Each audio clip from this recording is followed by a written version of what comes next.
Welcome back. ನಮ್ಮ ಕರ್ನಾಟಕದಲ್ಲಿ ನಕಲಿ ಕಾಂಗ್ರೆಸ್ನವರು ಸಮಾವೇಶ ಮಾಡ್ತಿದ್ದಾರೆ. ಶತಮಾನೋತ್ಸವದ ಕುರಿತು ವ್ಯಂಗ್ಯವಾಡಿದ್ದಾರೆ ಬಿಜೆಪಿ ರಾಜ್ಯಾಧ್ಯಕ್ಷ ಬಿವೈ ವಿಜೇಂದ್ರ ಅವರು. ಒಡೆದು ಆಳುವ ನೀತಿಯನ್ನ ಮುಂದುವರಿಸಿಕೊಂಡು ಕಾಂಗ್ರೆಸ್ ಪಕ್ಷ ಹೋಗ್ತಾ ಇದೆ. ದೇಶಕ್ಕಾಗಿ ಪ್ರಾಣ ತ್ಯಾಗ ಮಾಡಿದವರ ಸ್ಮರಣೆ ಮಾಡಿಕೊಳ್ಳುವುದು ಕೈ ನಾಯಕರ ವಿರುದ್ಧ ವ್ಯಂಗ್ಯವಾಡಿದ್ದಾರೆ ಬಿವೈ ವಿಜೇಂದ್ರ ಅವರು. ನಮ್ಮ ಕರ್ನಾಟಕದಲ್ಲಿ ನಕಲಿ ಕಾಂಗ್ರೆಸ್ನ ಹಾವಳಿ ಹೆಚ್ಚಾಗೋಗ್ಬಿಟ್ಟಿದೆ. ನಕಲಿ ಗಾಂಧಿಗಳು ಹುಟ್ಕೊಂಡ್ಬಿಟ್ಟಿದ್ದಾರೆ. ಏನ್ ಮಾಡೋದು? ಶತಮಾನೋತ್ಸವ ಕುರಿತು ಬಿಜೆಪಿ ರಾಜ್ಯಾಧ್ಯಕ್ಷ ಬಿವೈ ವಿಜೇಂದ್ರ ಅವರು ಈ ರೀತಿ ಹೇಳಿಕೆಯನ್ನು ಕೊಟ್ಟಿದ್ದಾರೆ. ಒಡೆದು ಆಳ್ತಾ ಇದ್ದಾರೆ ಕಣ್ರಿ. ಅವರ ನೀತಿಯನ್ನ ಮುಂದುವರಿಸಿಕೊಂಡು ಹೋಗ್ತಾ ಇದ್ದಾರೆ. ಏನ್ ಮಾಡಕ್ಕಾಗುತ್ತೆ? ದೇಶಕ್ಕಾಗಿ ಪ್ರಾಣ ತ್ಯಾಗ ಮಾಡಿದವರ ಸ್ಮರಣೆ ಮಾಡ್ಕೊಳ್ಳೋದೇ ಒಂದು ಗೀಳಾಗೋಗ್ಬಿಟ್ಟಿದೆ. ಏನ್ ಮಾಡಕ್ಕಾಗುತ್ತೆ? ಅವ್ರು ನಿಜವಾಗಿರೋದಿಲ್ಲ, ಆದ್ರೂ ಕೂಡ ಸುಮ್ಮನೆ ಪ್ರದರ್ಶನ ಮಾಡ್ತಾರೆ. ಮೇಲ್ನೋಟಕ್ಕೆ ಮಾತ್ರ ನಾವು ಗಾಂಧಿ ಪರವಾಗಿದ್ದೀವಿ ಅನ್ನೋದನ್ನ ಶೋ ಆಫ್ ಮಾಡ್ತಾರೆ ಅಂತ ಕೈ ನಾಯಕರ ವಿರುದ್ಧ ವ್ಯಂಗ್ಯವಾಡಿದ್ದಾರೆ ಬಿವೈ ವಿಜೇಂದ್ರ.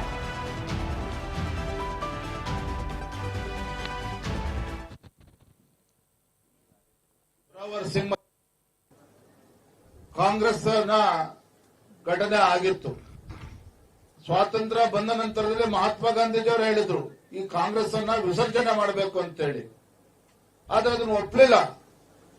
ಜವಾಹರ್ಲಾಲ್ ನೆಹರು ಆದಿಯಾಗಿ ಅಂದಿನ ಕಾಂಗ್ರೆಸ್ ಮುಖಂಡರು ಆ ಕಾಂಗ್ರೆಸ್ ಪಕ್ಷನ ಉಳಿಸಿಕೊಂಡು ಏನು ಬ್ರಿಟಿಷರ ಕೊಡುಗೆ ಇತ್ತಲ್ಲ, ಡಿವೈಡ್ ಅಂಡ್ ರೂಲ್, ಒಡೆದು ಆಳುವ ನೀತಿಯನ್ನ ಅನುಸರಿಸಿಕೊಂಡು ಜವಾಹರ್ಲಾಲ್ ನೆಹರು ಕೂಡ ಬಂದ್ರು.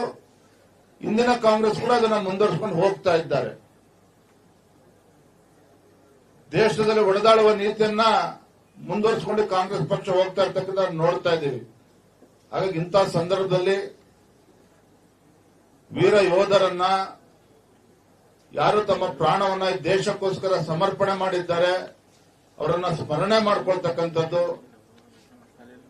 ಮುಂದಿನ ಯುವ ಪೀಳಿಗೆ ದೃಷ್ಟಿಯಿಂದ ಖಂಡಿತ ಅದು ಬಹಳ ಸೂಕ್ತ ಅನ್ನೋ ವಿಚಾರವನ್ನ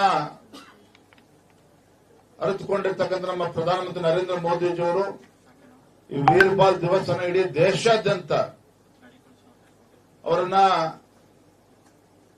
ಜೋರಾವರ್ ಸಿಂಗ್ ಮತ್ತು ಫತೇಹ್ ಸಿಂಗ್ ಅವರೇನು ತಮ್ಮ ಪ್ರಾಣವನ್ನ ಸಮರ್ಪಣೆ ಮಾಡಿದ್ರು, ಅವರನ್ನ ಸ್ಮರಣೆ ಮಾಡ್ಕೊಳ್ತಕ್ಕಂಥ ಈ ದಿನ ನಾವಿವತ್ತು ನೆನೆಸ್ಕೊಳ್ಳೇಬೇಕಾಗ್ತದೆ. ಅವರ ಸ್ಮರಣೆಯನ್ನ ಮಾಡಬೇಕು ಅಂತೇಳಿ ಡಿಸೆಂಬರ್ 26ರಂದು ಬಹಳ ಶ್ರದ್ಧೆಯಿಂದ ನಾವು ಇಡೀ ದೇಶದಲ್ಲಿ ಮತ್ತು ರಾಜ್ಯದಲ್ಲಿ ನಾವು ಆಚರಣೆ ಮಾಡ್ತಾ ಇದ್ದೇವೆ ಅನ್ನೋದನ್ನ ಈ ಸಂದರ್ಭ ತಮ್ಮೆಲ್ಲರಿಗೂ ಕೂಡ ತಿಳಿಸ್ತಾ, ಈ ವಿಶೇಷವಾದ ಸಂದರ್ಭದಲ್ಲಿ ನಮ್ಮ ಪತ್ರಿಕಾ ಹಾಗೂ ಮಾಧ್ಯಮ ಸ್ನೇಹಿತರು ಕೂಡ ಬಂದಿದ್ದಾರೆ. ವೇದಿಕೆ ಮುಂಬದಲ್ಲಿರ್ತಕ್ಕಂಥ ಎಲ್ಲರೂ ಕೂಡ ವಂದಿಸಿ ನನ್ನ ಮಾತನ್ನು ಮುಗಿಸ್ತಾ ಇದ್ದೇನೆ. ಕಾಂಗ್ರೆಸ್ ಘಟನೆ ಆಗಿತ್ತು. ಸ್ವಾತಂತ್ರ್ಯ ಬಂದ ನಂತರದಲ್ಲಿ ಮಹಾತ್ಮ ಗಾಂಧೀಜಿಯವರು ಹೇಳಿದ್ರು ಈ ಕಾಂಗ್ರೆಸ್ ಅನ್ನ ವಿಸರ್ಜನೆ ಮಾಡಬೇಕು ಅಂತೇಳಿ. ಆದ್ರೆ ಅದನ್ನು ಒಪ್ಪಲಿಲ್ಲ.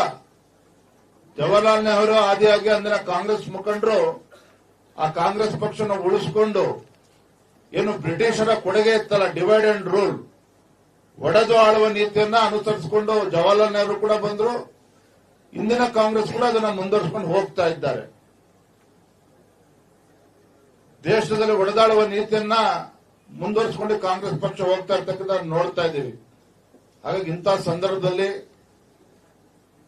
ವೀರ ಯೋಧರನ್ನ, ಯಾರು ತಮ್ಮ ಪ್ರಾಣವನ್ನ ದೇಶಕ್ಕೋಸ್ಕರ ಸಮರ್ಪಣೆ ಮಾಡಿದ್ದಾರೆ, ಅವರನ್ನ ಸ್ಮರಣೆ ಮಾಡ್ಕೊಳ್ತಕ್ಕಂಥದ್ದು ಮುಂದಿನ ಯುವ ಪೀಳಿಗೆ ದೃಷ್ಟಿಯಿಂದ ಖಂಡಿತ ಅದು ಬಹಳ ಸೂಕ್ತ ಅನ್ನೋ ವಿಚಾರವನ್ನ ಅರಿತುಕೊಂಡಿರ್ತಕ್ಕಂಥ ನಮ್ಮ ಪ್ರಧಾನಮಂತ್ರಿ ನರೇಂದ್ರ ಮೋದಿಜಿಯವರು ಈ ವೀರ್ ಬಾಲ್ ದಿವಸ್ ಅನ್ನು ಇಡೀ ದೇಶಾದ್ಯಂತ ಅವರನ್ನ ಜೋರಾವರ್ ಸಿಂಗ್ ಮತ್ತು ಫತೇಹ್ ಸಿಂಗ್